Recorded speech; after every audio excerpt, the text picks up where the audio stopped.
Hey everyone, you know that thing we do almost every day? We type a password into a little box online, we hit enter, and poof, we're in. But have you ever stopped to wonder what's really happening behind the scenes? What's the magic that keeps that password safe? Well, today we're going to pull back the curtain and uncover the secret recipe that websites use to protect your digital life. Let's dive in. Think about it like this. Your password is the key to your digital house. Now, you wouldn't just leave a copy of your house key lying out on the front porch, right? Of course not. So how do websites and apps securely store millions and millions of those keys? That's the big question we're going to tackle today. All right, let's start with the first and most fundamental layer of security. It's something called hashing. You can think of this as the basic lock on the digital vault. It's the starting point for pretty much all modern password protection. Now pay close attention to that word, irreversible. That's the whole magic trick right there. Hashing takes your password and shoves it into a kind of mathematical blender. What comes out is a totally scrambled string of text called a hash. And the key is, it's designed to be a one-way street. It's super easy to go from password to hash, but it's practically impossible to go backward and figure out the password just by looking at the hash. So let's see this in action. Let's say your password is, the super creative my password. A hashing algorithm, like one called SHA-256, takes that and spits out this long, jumbled up string of letters and numbers you see here. And here's the thing, no matter how many times you hash my password, you will always get that exact same result. It's consistent, but it's also completely scrambled. But there's a catch, and it's a big one. Because that process is so consistent, if you and I both decide to use my password on the same website, guess what? The hash stored for both of us is going to be identical. And that right there creates a massive vulnerability for attackers to exploit. See, attackers use these things called rainbow tables. And you can just think of them as gigantic cheat sheets. They've taken millions of common passwords, 1, 2, 3, 4, 5, 6, password, all the usual suspects, and they've already hashed them. So all they have to do is steal the list of hashes from a website, look for your hash in their giant list, and if they find a match, they instantly know your password. This is exactly why just hashing by itself is not enough. So how in the world do we defend against these rainbow tables?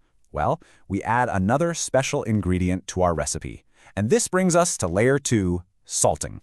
Honestly, this is where password security gets really clever. The idea behind salting is simple but absolutely brilliant. Before the system hashes your password, it adds a little bit of unique random data right onto it, and that's the salt. The most important part? Every single user gets their own totally different salt. It's unique to you. And this right here perfectly shows why salting is a game changer. Look at the left side. Without salt, user A and user B have the exact same hash for my password, an easy target. But now look at the right. They still have the same password, but because they have unique salts, the final hashes are completely different. The attacker's rainbow table? It's now totally useless against them. So this is the main takeaway. Because every password plus salt combination is now one of a kind, an attacker can't use their pre-made cheat sheets anymore. They'd have to create a brand new rainbow table for every single user on the entire website, which just isn't going to happen. Salting completely shuts down that whole type of attack. Okay, so we're safe from rainbow tables. But what about the worst-case scenario? What if a hacker does the unthinkable and steals the entire user database? They'd have everything. Usernames, the hashes, and even the salts. This brings us to our final and most powerful layer of defense, peppering. So when you hear about a major data breach, this is usually the prize the hackers are after.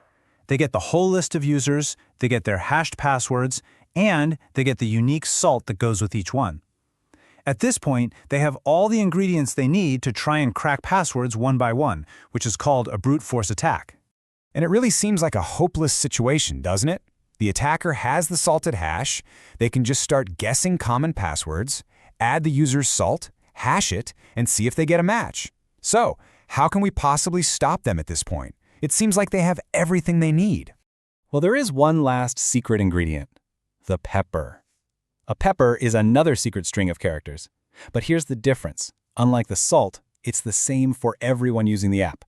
And this is the most important part. It is not stored in the user database. It's kept somewhere completely separate, like in a lockdown configuration file that the attacker can't get to. And this is the checkmate move. The attacker steals the whole database, but they're still missing one critical piece of the recipe, the pepper. Without it, they can't recreate the hash. Any password they guess in salt and hash is still going to be wrong because they don't have that final secret ingredient. The stolen date is basically useless for cracking passwords. So there we have it, our 3 key ingredients: hashing, salting, and peppering. Now let's put it all together and see what the final, complete, secure password recipe really looks like. It really breaks down into this clear 5-step process. First, you take the user's password. Then, you add their unique salt. After that, you add the system-wide secret pepper. And only then do you run that whole combined string through a powerful hashing algorithm. The final result is what gets stored in the database, a super secure version of your password that's protected from multiple kinds of attacks. So what are the big takeaways here? What does Greed security look like? Well, first, it uses slow, modern hashing functions like bcrypt or Argon2, which are designed to make brute force attacks really difficult. Second, it always uses salting. That's just non-negotiable these days. For an extra layer of protection, it also adds a pepper. And of course, the absolute #1 rule: never, ever store passwords as just plain readable text. So, now that you know the secret recipe for how your data should be protected, it kind of changes how you look at things, right? It's not just about us creating strong passwords anymore. It's also about choosing to trust services that use a strong security recipe. So the next time you sign up for something new, maybe you'll ask yourself, are they just using a simple lock, or have they actually built a secure vault? Thanks for joining me.